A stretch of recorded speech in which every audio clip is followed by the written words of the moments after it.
देखिए हर खबर यहीं पर। सब्सक्राइब कीजिए TV9 भारतवर्ष।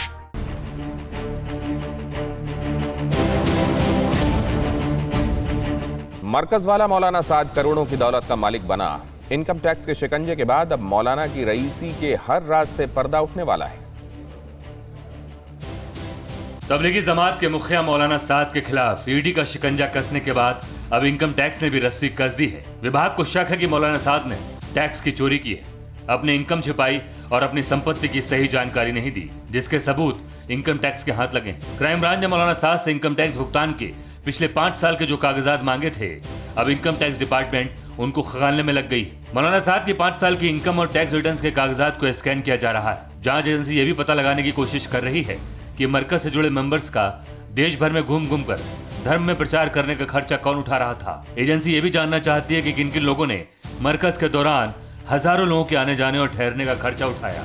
हालांकि मौलाना साद के वकील कह रहे हैं कि वो जांच में क्राइम ब्रांच का सहयोग कर रहे हैं। मौलाना साद ने 2 नोटिस का जवाब दिया है। पहले नोटिस में साद ने कहा था कि वो क्वारंटीन में है और दूसरे नोटिस में साद ने बताया कि उनका पूरा स्टाफ भी क्वारंटीन में चला गया है। लेकिन हकीकत यह है कि साद क्राइम ब्रांच को सहयोग नहीं कर रहा है और कानूनी पैतरे आजमा रहा है। मौलाना साद बार बार ठिकाने बदल रहा है, कभी अपने चेले चपाटों के यहाँ तो कभी अपने रिश्तेदारों के यहाँ छिप रहा है। अब तक जो जांच हुई है उसके मुताबिक तबलीगी मरकज से ठीक पहले मौलाना साद के बैंक अकाउंट में विदेशों से भारी फंडिंग हुई थी। ठीक मरकज से पहले अकाउंट में विदेशों से आने वाले पैसे को हवाला से भी जोड़कर देखा जा रहा है। मौलाना साद के बैंक अकाउंट में पैसों का फ्लो अचानक बढ़ने के बाद दिल्ली के निजामुद्दीन स्थित बैंक के अफसर भी अलर्ट हुए थे और मौलाना साद के सीए को बैंक बुलाकर उनसे पूछताछ भी की थी। इससे पहले दिल्ली पुलिस की क्राइम ब्रांच ने तबलीगी जमात के खिलाफ दर्ज FIR में गैर इरादतन हत्या की धारा भी जोड़ दी। इसके अलावा दिल्ली में हुए तबलीगी जमात में शामिल 1890 विदेशी नागरिकों के खिलाफ लुकआउट सर्कुलर जारी किया है। इसके अलावा क्राइम ब्रांच ने मरकज से जुड़े 18 लोगों को नोटिस जारी कर जांच में शामिल होने को कहा है। और अब आपको दिखाते हैं मरकज के तबलीगी जमात से सामने आया सबसे नया खतरा। जमात में शामिल हुए रोहिंग्या अब देश भर में कोरोना के करियर साबित हो सकते हैं। देश भर को अलर्ट करने वाला ये बड़ा खुलासा देखिए। तबलीगी जमात और रोहिंग्या कनेक्शन की खबरें आने के बाद इस बात की संभावना पर चिंता जाहिर की जा रही है कि ये कनेक्शन कोरोना के कहर को और बढ़ा सकता है। एक रिपोर्ट के मुताबिक दिल्ली के मरकज में कई रोहिंग्या भी शामिल हुए थे, लेकिन वो अभी तक अपने घर नहीं लौटे हैं। देश में मौजूद 40,000 रोहिंग्या शरणार्थियों में कितने लोग इस जमात में शामिल हुए थे और कितने कोरोना पॉजिटिव हैं, ये सवाल अब सरकार को परेशान कर रहा है। गृह मंत्रालय के एक लेटर से तबलीगी जमात और रोहिंग्या कनेक्शन पर बहुत बड़ा खुलासा हुआ। गृह मंत्रालय ने बाकायदा कई राज्यों को लेटर लिखकर रोहिंग्या जमाती कनेक्शन की छानबीन और जाँच करने के लिए कहा है। MHA ने राज्यों को लेटर के जरिए आगाह करते हुए कहा कि कई रोहिंग्या निजामुद्दीन में हुए तबलीगी जमात के कार्यक्रम में शामिल हुए थे और ये रोहिंग्या शरणार्थी अब गायब हैं। ऐसे में इन रोहिंग्या शरणार्थियों की जांच होना बेहद जरूरी है। एक नजर डालिए रोहिंग्या शरणार्थियों के ठिकानों पर। हरियाणा का मेवात, दिल्ली का श्रम विहार, दिल्ली का शाहीन बाग, पंजाब का डेरा बस्सी, जम्मू के कुछ इलाके, हैदराबाद के कुछ इलाके। केंद्रीय गृह मंत्रालय के मुताबिक 40,000 रोहिंग्या देश के विभिन्न हिस्सों में रहते हैं। लिहाजा सभी राज्यों और केंद्र शासित प्रदेशों से कहा गया है कि वो अपने क्षेत्र में रह रहे रोहिंग्या शरणार्थियों की कोविड-19 जांच कराएं, क्योंकि इनमें से कई रोहिंग्या निजामुद्दीन के तबलीगी जमात के मरकज में आयोजित कार्यक्रम में शामिल हुए थे। गृह मंत्रालय ने राज्यों के मुख्य सचिवों और पुलिस महानिदेशकों से कहा है कि ऐसी सूचना है कि कई रोहिंग्या मुसलमान तबलीगी जमात के इज्तिमास और अन्य धार्मिक कार्यक्रमों में शामिल हुए थे और उनके कोरोना वायरस से संक्रमित होने की आशंका है। ऐसे में इन रोहिंग्या मुसलमानों और उनके संपर्क में आने वालों की कोविड-19 जांच कराना बहुत जरूरी है और इसी के तहत प्राथमिकता के आधार पर कदम उठाने की दरकार है ताकि रोहिंग्या जमात कनेक्शन से कोरोना संक्रमण बढ़ने की आशंका को रोका जा सके। मध्य प्रदेश के इंदौर में कोरोना से हालात विस्फोटक होते जा रहे हैं। इंदौर के 150 कोरोना ठिकाने पूरी तरह सील हैं। राजधानी भोपाल में भी वायरस से संकट गहरा गया है। मध्य प्रदेश में कोरोना संक्रमण के मामलों में लगातार इजाफा हो रहा है। राजधानी भोपाल और इंदौर की हालत सबसे चिंताजनक है, जहां हॉटस्पॉट के साथ साथ नए इलाकों को सील करने का काम तेजी से किया जा रहा है।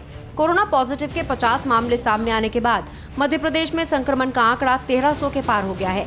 जबलपुर शहर के मेन बाजार को शनिवार सुबह सील कर दिया गया। इंदौर में ही कोरोना के 892 मामले सामने आए हैं, जिसमें 47 लोगों की मौत हो चुकी है। पूरे प्रदेश में 69 मरीजों को स्वस्थ होने के बाद डिस्चार्ज कर दिया गया है। भोपाल में कोरोना मरीजों की संख्या 192 पहुंच गई है। पूरे मध्य प्रदेश में कोरोना संक्रमण को रोकने के लिए प्रशासन ने किस तरह के कदम उठाए हैं और आने वाले दिनों में क्या हालात रहने वाले हैं, इसका जायजा लिया TV9 भारतवर्ष संवाददाता मरकंद काले ने। मध्य प्रदेश में 1300 से ज्यादा लोग कोरोना वायरस से पीड़ित हो चुके हैं और राजधानी भोपाल और इंदौर में हालत बेहद चिंताजनक है। हम राजधानी भोपाल के रोशनपुरा चौराहे पर हैं और यहाँ पर काफी सख्त पहरा है ताकि लोग आवाजाही नहीं कर सके। लॉकडाउन का पालन कराने की पूरी कोशिश है। हॉटस्पॉट की बात करें तो इसी जगह से थोड़ा सा आगे टीटी नगर इलाका हॉटस्पॉट में तब्दील किया गया है। ऐसे कॉन्टामिनेटेड एरियाज हैं, ऐसे कुल मिलाकर 119 राजधानी भोपाल में और करीब 150 इंदौर में चिन्हित किए गए हैं। और यहाँ पर मध्य प्रदेश में खंडवा, खरगोन, होशंगाबाद का इटारसी, इंदौर, भोपाल, उज्जैन समेत कुल 12 जिले हैं जिनको रेड जोन में रखा गया है। सरकार की कोशिश है कि कोरोना के इस वायरस के संकट से जल्दी ही निजात मिले और इसको लेकर के इंतजाम किए जा रहे हैं। हालांकि 20 तारीख तक और उसके बाद 3 मई तक लॉकडाउन की स्थिति देखते हुए आगे का निर्णय लिया जाएगा। कैमरामैन मुकेश के साथ मकरंद काले, TV9 भारतवर्ष, भोपाल। उधर यूपी में कोरोना ने अपनी रफ्तार और बढ़ा दी है। आज 99 पॉजिटिव केस सामने आए। सबसे ज्यादा खराब स्थिति तो राजधानी लखनऊ में है, जहां लगातार नए केसेस सामने आने से लोगों में दहशत है।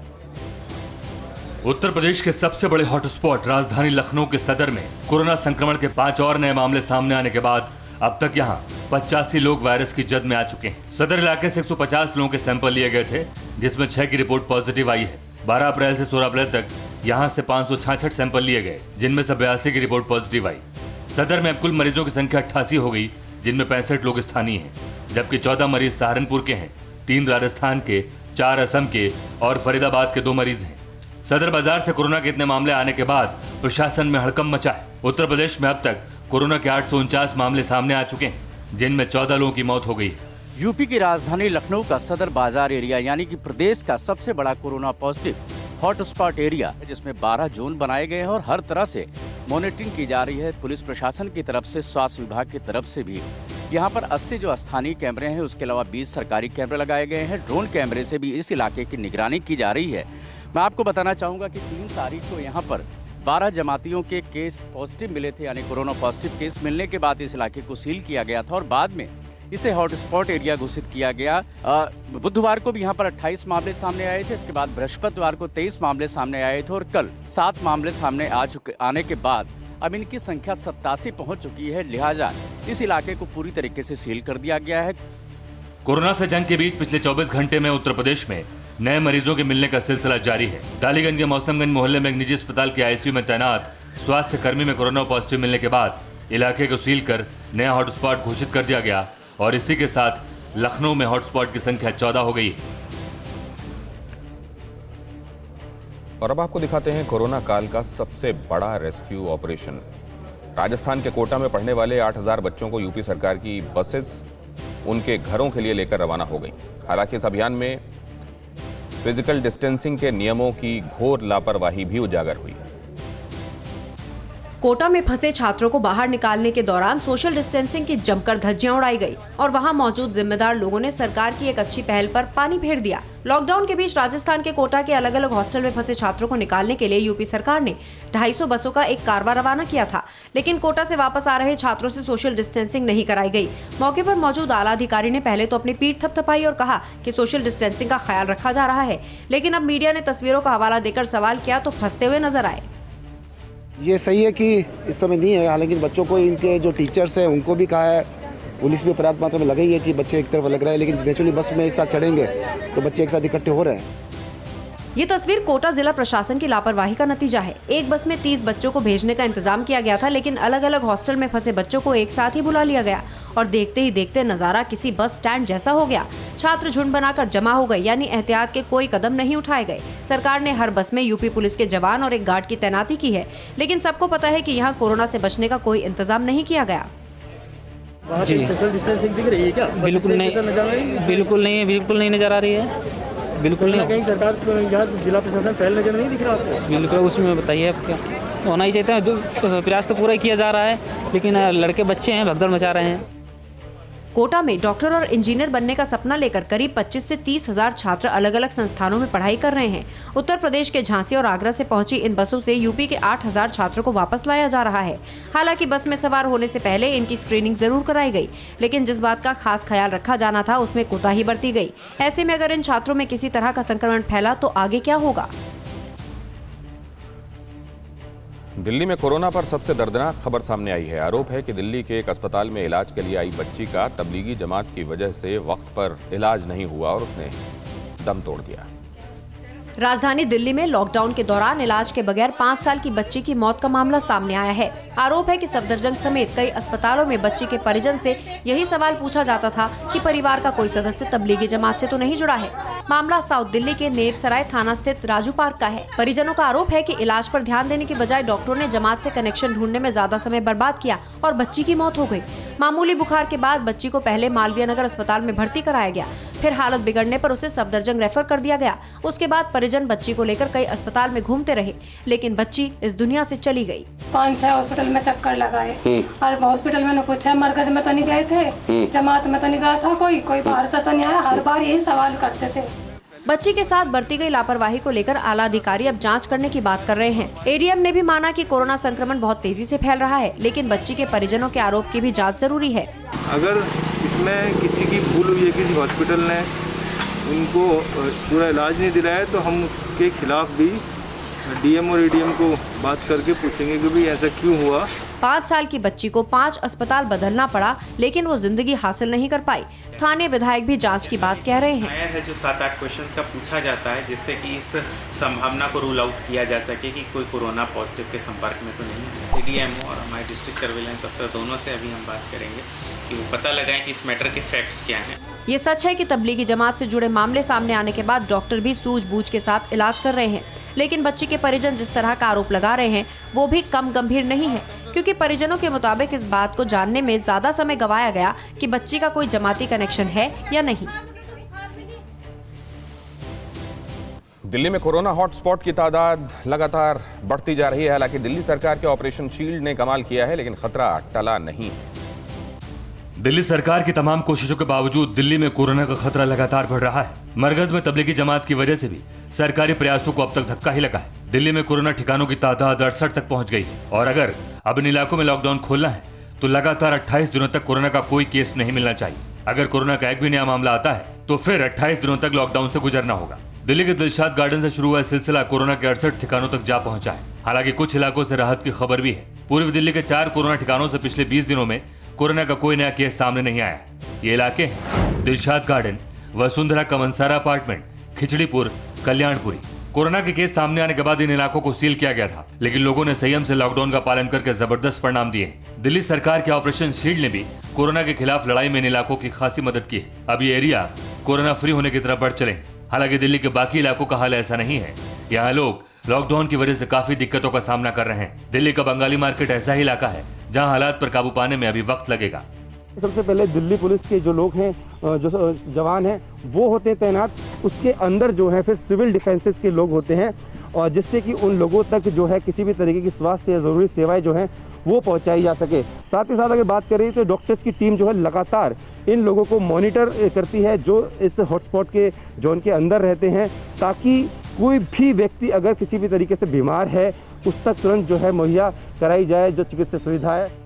दिल्ली में हालात अभी ठीक नहीं कहे जा सकते हैं। दिल्ली में संक्रमित लोगों की संख्या 1707 तक पहुंच चुकी है। पिछले 24 घंटे में ही 67 नए मामले सामने आए हैं और 4 लोगों की मौत हो चुकी है। दिल्ली में कोरोना से मरने वालों की संख्या 72 हो गई। दिल्ली के कोरोना हॉटस्पॉट जाकिर नगर में मस्जिदों से भी ऐलान किया जा रहा है कि लोग अपने घरों से बाहर आकर कोरोना टेस्ट करा सकते हैं। ग्राउंड जीरो से विपिन चौबे की ये रिपोर्ट। इलाका है जो अपने आप में रेड जोन घोषित है और दिल्ली के पहले जो सबसे हॉटस्पॉट चिन्हित किए गए थे और सबसे ज्यादा केसेस देने वाला यह इलाका है। इसीलिए इस इलाके को कॉर्डन ऑफ करके पुलिस पर्सनल की यहाँ तैनाती करने के बाद लगभग आधा दर्जन डॉक्टर्स की टीम यहाँ पर आके ब्लड सैंपल कलेक्शन की कोशिश कर रही है। तमाम मस्जिदों से RWA सोसाइटी को बोला गया है कि ज़्यादा से ज़्यादा लोग यहाँ आके अपना सैंपल टेस्ट करा सकते हैं।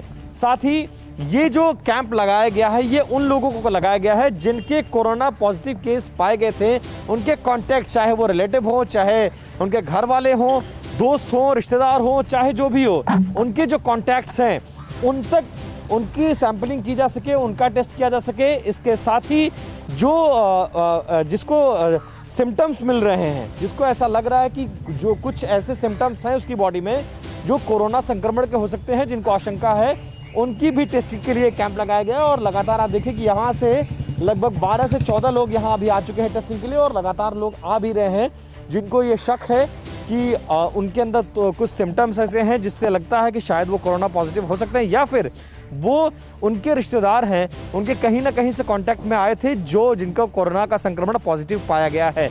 इसलिए इस पूरे इलाके को कॉर्डन ऑफ करके, लोगों को लंबी दूरी पे खड़ा करके डॉक्टर्स की टीम यहाँ पर बुलाकर सैंपल कलेक्शन चल रहा है ताकि ज़्यादा से ज़्यादा लोगों की टेस्टिंग हो सके, और इस टेस्टिंग के जरिए जितने कोरोना पॉजिटिव के मरीज हैं उनको आइडेंटिफाई किया जा सके। और आइडेंटिफिकेशन का काम भी बहुत तेजी से दिल्ली में चल रहा है। कैमरा पर्सन मनीष के साथ विपिन चौबे, TV9 भारतवर्ष, जाकिर नगर, दिल्ली। चमगादड़ों के कोरोना कनेक्शन से हिमाचल प्रदेश के गरली गांव में खौफ और डर है, लिहाजा गांव से लोगों का पलायन हो रहा है क्योंकि इस गांव पर एक तरह से चमगादड़ों ने कब्जा कर लिया है। तस्वीरें हिमाचल में कांगड़ा के गरली गांव की। पेड़ों पर चमगादड़ों का डेरा डरावना है, खौफ पैदा करने वाला है। देखिए चमगादड़ चीड़ के पेड़ों पर कैसे उल्टे लटके हैं। इन पेड़ों से चमगादड़ों का हरदंगेज और अजीब सा शोर सुनाई देता रहता है। इस गांव के पेड़ों पर चमगादड़ों की पूरी बस्ती है। बीते 30 साल में इस गांव में चमगादड़ों की संख्या दिन दोगुनी रात चौगुनी बढ़ती गई और गांव की आबादी घटती गई। घर वीरान पड़े हैं, मकानों में ताले जड़े हैं, गलियां सुनसान पड़ी हैं, हर तरफ अजीब सा सन्नाटा है। कुछ लोगों ने घरों में मेंटेनेंस और रखरखाव के लिए किराएदार रख लिए हैं ताकि गरली गांव का नाम आबाद रहे, क्योंकि इस गांव के लोगों में चमगादड़ों के कोरोना कनेक्शन से डर और बढ़ गया है। बचपन से मैं देखता आया हूँ चमगादड़ें बहुत कम होती थी, अब बहुत चमगादड़ें हो गई हैं, 2-2 फुट पंख खिला रही हैं और ये हमारे लिए बहुत खतरनाक है। पूरी दुनिया की तरह इस गांव में भी यह धारणा बन गई है कि कोरोना वायरस चीन के वुहान शहर से निकला है और चमगादड़ों से फैला है। यही दावे कोरोना महामारी को लेकर किए जाते हैं। डॉक्टरों की नजर में भी चमगादड़ कोरोना वायरस फैला सकते हैं। 2 प्रजातियों में कोरोना होने की पुष्टि भारतीय चिकित्सा अनुसंधान परिषद तक कर चुकी है। अभी तक तो ऐसा कोई एविडेंस नहीं है कि डायरेक्टली चमगादड़ से इंसान को इन्फेक्शन हो सकता है। उनमें भी थोड़ा कोरोना वायरस पाया जाता है, बट वो जो होता है वो इंसान में इन्फेक्शन नहीं होता है।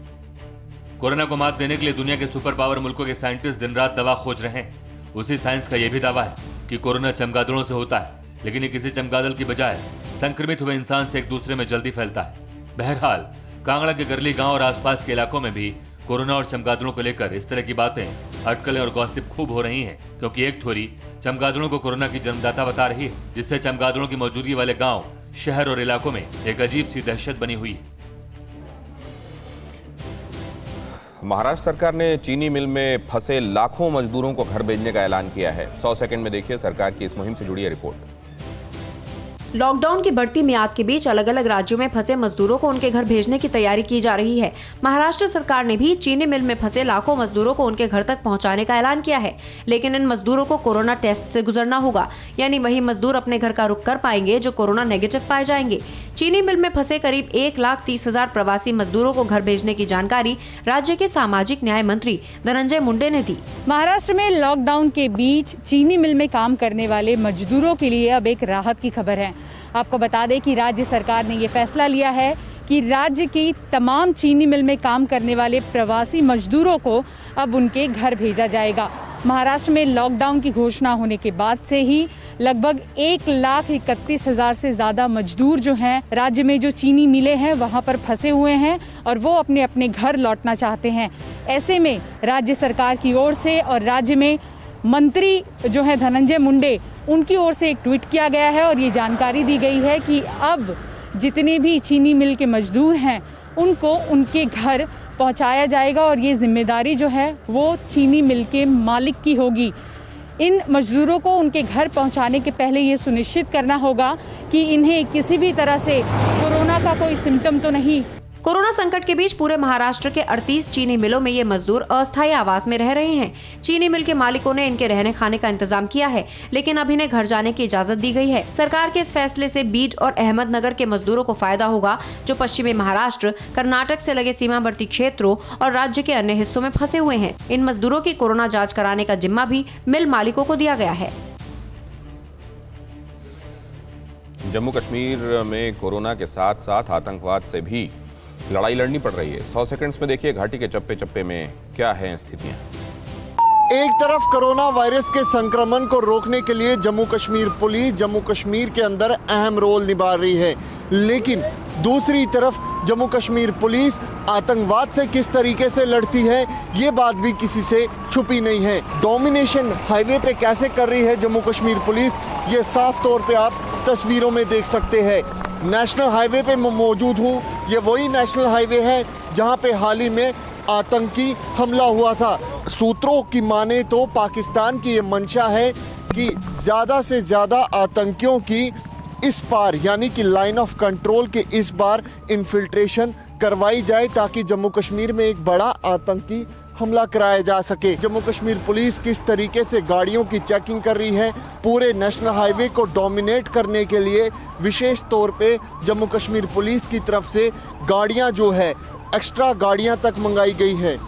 ये सामने अगर आप देखें, ये जम्मू कश्मीर पुलिस की तरफ से ये नई गाड़ियां जो हैं वो नेशनल हाईवे पे चलेंगी, और इनकी खास बात ये है कि तकरीबन अगर क्विक रेस्पॉन्स टीम जो है वो इस गाड़ी के अंदर आ सकती है।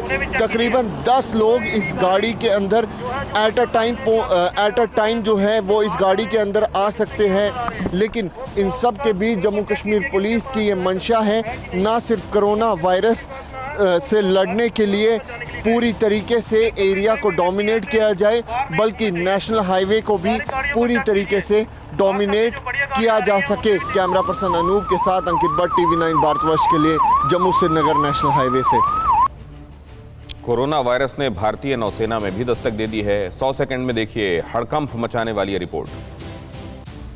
कोरोना वायरस अब धीरे धीरे सेना में भी अपने पैर पसार रही है, और पहले जहां आर्मी के जवानों में इसका संक्रमण देखने को मिला था, वहीं अब नौसेना में भी कई मामले सामने आए हैं। आपको बता दें कि मुंबई में INS आंग्रे पर 21 नौसेना के नाविक जो हैं वो कोरोना पॉजिटिव पाए गए हैं, और उनको आनन फानन में मुंबई के ही नेवी अस्पताल में, जो कि अश्विनी अस्पताल है, वहां पर भेजा गया है क्वारंटीन के लिए।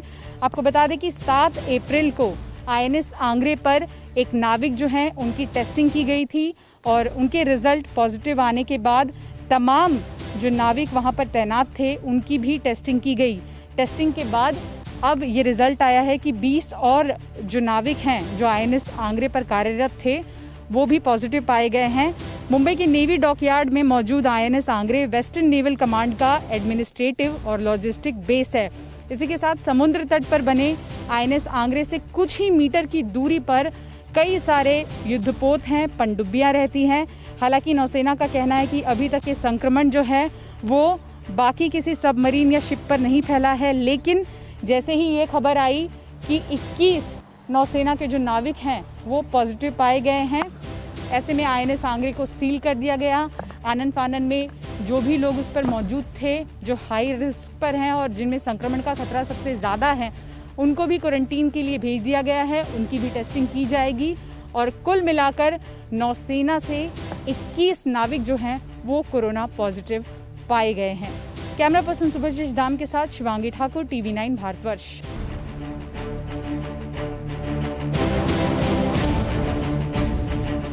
फिक्र आपकी, सोमवार से शुक्रवार रात 9 बजे सिर्फ TV9 भारतवर्ष पर।